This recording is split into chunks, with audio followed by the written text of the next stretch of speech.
আপনাদের জানিয়ে রাখি, এই সন্দেশখালির ঘটনাকে ঘিরে এবার পুলিশ সুপার তিনি প্রতিক্রিয়া জানিয়েছেন এবং তিনি এই ঘটনার পরিপ্রেক্ষিতে বলেছেন যে সন্দেশখালিতে আক্রান্ত ইডি আধিকারিক। এই ঘটনায় প্রতিক্রিয়া দিয়েছেন পুলিশ সুপার।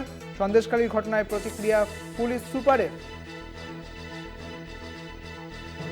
সকাল 8:20 থানায় ইমেল আসে বলে তিনি জানিয়েছেন। সকাল 8:20 ইমেল আসে। কয়েক জায়গায় তল্লাশির কথা জানায় ইডির পক্ষ থেকে এই খবর দেওয়া হয়েছে, ইমেলে বলা হয়েছে, এমনটাই বলেছেন পুলিশ সুপার। ইমেল পেয়ে ঘটনাস্থলে পাঠানো হয় পুলিশ। এই ঘটনার পরে এবার পুলিশ সুপার তিনি বলেছেন, এই মন্তব্য করেছেন যে 8:20 ইমেল আসে। ঘটনাস্থলে প্রচুর মানুষ ভিড় করেছিলেন এবং সেখানে এই ভিড় করার পরেই কিন্তু যে দুর্ঘটনা ঘটে যায়, যে ইডি আধিকারিক তিনি আক্রান্ত হন, ভিড় সরিয়ে দেওয়া হয়, এমনটাই বলেছেন পুলিশ সুপার। এ বিষয়ে বিস্তারিত জানবো। আমাদের সঙ্গে রয়েছেন আমাদের প্রতিনিধি সঞ্জিত চক্রবর্তী রয়েছেন আমাদের সঙ্গে। সঞ্জিত, এই পুলিশ সুপার ঠিক কি বললেন এই ঘটনায়?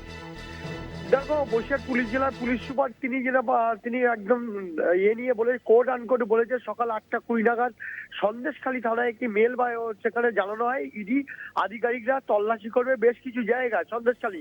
কিন্তু প্রশ্ন হচ্ছে 8:20 যখন জানা হয়, কিন্তু তার আগেই যে নেড়ার থানার সরবেরিয়া, যেখানে শাহজাহান শেখের মাছের আড়ত রয়েছে, যেখানে বাড়ি রয়েছে, সেখানে 7টা নাগাদ 6 থেকে 7 জনের ইডি আধিকারিকরা বাহিনী নিয়ে তারা তালা ভাঙতে শুরু করে এবং সেই ঘরে কিন্তু সেই কেউ ছিল না, যার কারণে সেই ক্ষোভ যখন ওই সময় জানতে পারে স্থানীয় বাসিন্দারা বা তার অনুগামীরা ক্ষোভে বিক্ষোভ করে, তারা একটা দাবি করেন যে তল্লাশি চালাবে, এদিকে কেউ থাকবে না বাড়িতে, এটা হতে পারে না আইনত তারা, যার কারণে তারা তালা ভাঙতে দেন না, পাশাপাশি বিক্ষোভ দেখাতে শুরু করে ইডি আধিকারিক এবং বাইরের লোকজন ঘিরে বিক্ষোভ, দফায় দফায় বিক্ষোভ শুরু হয়। তো এখন পর্যন্ত পুলিশ সুপার যেটা জানিয়েছে কোড আনকোড 8:20 সন্দেশখালী থানায় একটি মেল আছে, সেখানে জানানো হয় সন্দেশখালীর বেশ কিছু জায়গায় ইডি তল্লাশি করবে এবং পুলিশকে জানানো হয়। কিন্তু তার আগে ঠিক 1.5 ঘন্টা আগে 7টা নাগাদ নেড়াট থানার সরবেরিয়া মাছের আড়তে, যেখানে শেখ শাহজাহানের বাড়ি রয়েছে, সেখানে তালা ভাঙে ঢোকার চেষ্টা করে ইডি এবং বাহিনী, যার কারণেই কিন্তু এই প্ররোচনামূলক ভাবে জানতে পারে, অর্থাৎ অনুগামীরা বুঝতে পারে যেটা পূর্ব পরিকল্পিতভাবে এই ঘটনা ঘটেছে, যার কারণে তারা ওই গেটের সামনে বিক্ষোভ দেখাতে শুরু করে এবং ইডি আধিকারিকদের ঘেরাও করে বিক্ষোভ দেখাতে শুরু করে।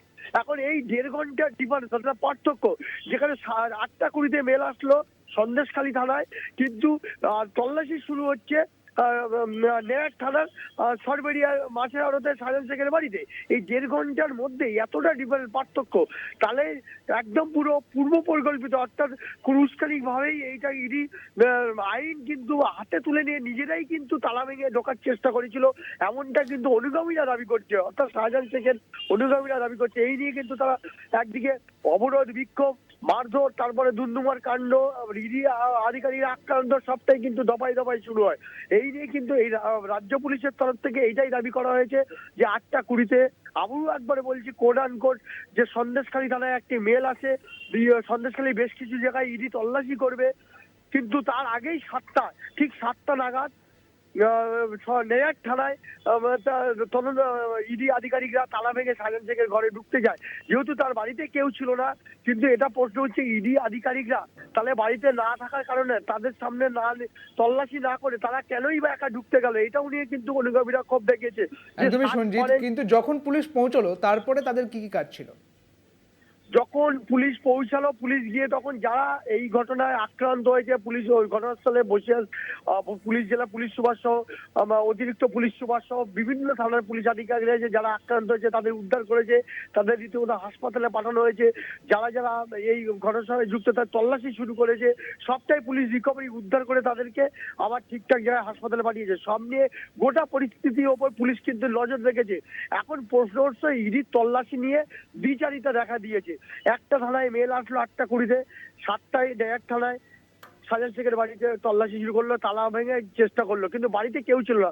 অনুগামীদের একটাই বক্তব্য, কোড আনকোড ইডি তাহলে তদন্ত করার আগে কিন্তু বাড়িতে না ডেকে সার্চ ওয়ারেন্ট না থাকা সত্ত্বেও ঘরে ঢুকবে আর সেটা কেউ জানতে পারবে না। এটা নিয়েই কিন্তু ক্ষোভ বিক্ষোভ প্ররোচনা শুরু হয়ে গেল, এটা নিয়েই অনুগামীদের মধ্যে বিক্ষোভ প্রতিবাদ শুরু হয়ে গেল। শুনিস তো? ধন্যবাদ সঞ্জিত, আমাদের সঙ্গে ছিলেন আমাদের প্রতিনিধি সঞ্জিত চক্রবর্তী। সকাল 8:20 থানায় ইমেল আসে এবং তারপরে 1.5 ঘন্টার মধ্যে এই তল্লাশি শুরু হয়ে যায়, অর্থাৎ পূর্ব পরিকল্পিত এই তল্লাশি ছিল ইডির, এমনটাই বলছেন পুলিশ সুপার। এবং তারপরে যে ঘটনা ঘটে তারপরেই কিন্তু আধিকারিকদের নিরাপদ জায়গায় নিয়ে আসা হয় এবং স্থানীয় বাসিন্দাদের বিক্ষোভ সরানো হয়।